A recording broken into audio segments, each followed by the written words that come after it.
Okay, so we're here at the Philosophy Club table here at CampusFest. We were wondering if we could ask you some questions. Why?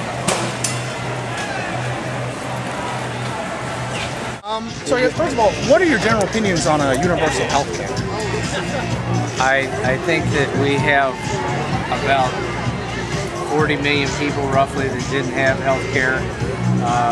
We've rolled out something for health care to try and cover them. It wasn't popular to a lot of folks, but neither was Medicare, Medicaid, Social Security, and all those things that when they came about either. I think we're going to have to work our way through this because it's not a perfect storm. But whatever we do, we're going to try and insure more of everybody, because the more we insure everybody, the more that we can spread that cost out somewhat. And the other part is when we're insuring everybody, we've taken the load off of those that have insurance that are paying that unfunded liability for those that don't have it. So it's definitely steps in the positive direction. Oh yeah, sure. What are your general opinions on the military strategy in the Middle East? We've removed all our combat troops from Iraq. We're working on pulling out of Afghanistan. Is it the proper time? Is it like, are we finally at the point where we should be out? Is the region stable enough to leave? What are just your thoughts on that? I don't really have enough knowledge of that to make a good decision. I'm in hopes that all those people that we've elected and they put all those generals and people in place, that they're feeding them good information. I don't like the idea of war, but sometimes it's inevitable to keep people's freedom where they are. We definitely, you know, the other night the president came on the television and he said he's moving them people out. So I'm in hopes that they've put enough time and effort into this that they're making a good educated decision. You know, those people on the other side of the world are of a much different culture than we are.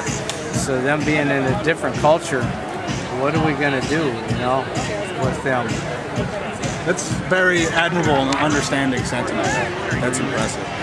What are your opinions on the overturning of Proposition 8 out in California that lifted the ban on gay marriage in that state? Well, do you think it should have been lifted? Do you think that this is a positive step for gay rights in this country? I'm sure the people with gay rights think it's positive. I don't know what everybody else thinks about it.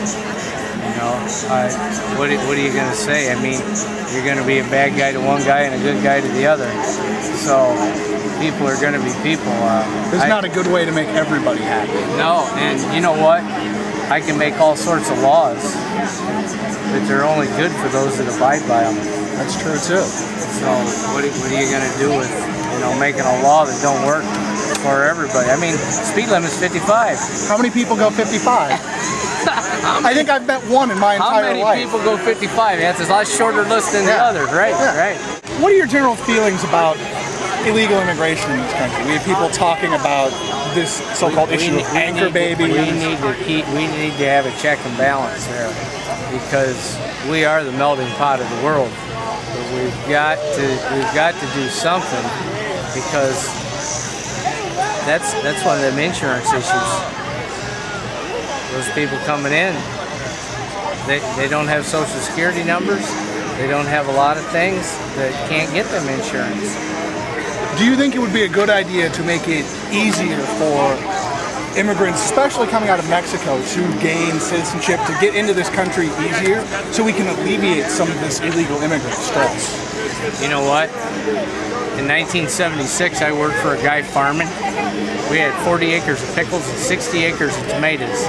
And I've seen the day where there were illegal immigrants in the field with us, and I hear them people talking amongst themselves, and that guy on the back corner of the field take off running, and then here come the guys in the white car. They catch him. He was illegal. They take him back to Mexico. A week or two later, he'd be back. So we're not. What we're doing is just wasting our resources then, right? Or maybe wasting is a bad word, but we're not as efficient as dealing with it as people would like us to be. Right. Definitely soon. We got to do something with them. We got to do something to screen people to make sure that we're getting people that are. I mean, you don't want to pay for people that aren't here. I don't want to pay for people that aren't supposed to be here. We are. Do you know anything about the rally that Glenn Beck held in Washington, D.C. this past weekend? No. Okay. Most people I've talked to haven't, and that honestly hasn't surprised me very much. I heard that, but I don't know what it's the about. details of it. Yeah, most people don't. I guess, finally, if you could rate performance that President Obama has had on a scale of 1 to 10, 1 being poor, 10 being outstanding. Over the past 2.5 years, where would you rank him? Probably an 8. I think that's actually a higher rating than the college Democrats gave him. I think so. I don't know. That was Ferraro. Oh, that was someone else. Okay. Yeah. So I guess not. I guess think an 8. I think he was handed a lot of issues, a lot of things to try and fix, and we're wanting him to do it instantly. We're kind of a drive-through society. We go through the drive-through and we're mad because we got to wait on the French fries.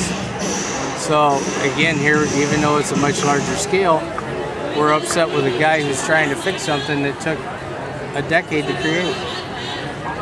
I guess one last question. If you were a hot dog, would you eat yourself? I don't